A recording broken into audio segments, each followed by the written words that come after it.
به دختران عزیزم،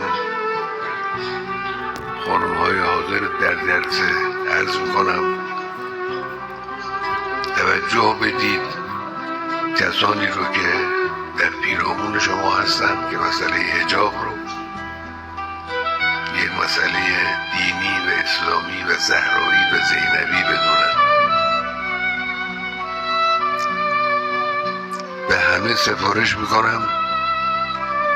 که انس با قرآن رو فراموش نکنید. بارها گفتم قرآن رو هر روز بخونید، ولو نیم صفحه از هر جای قرآن رو باز کنید، نیم صفحه قرآن بخونید، یک صفحه قرآن بخونید، هرچی که رغبت و میل دارید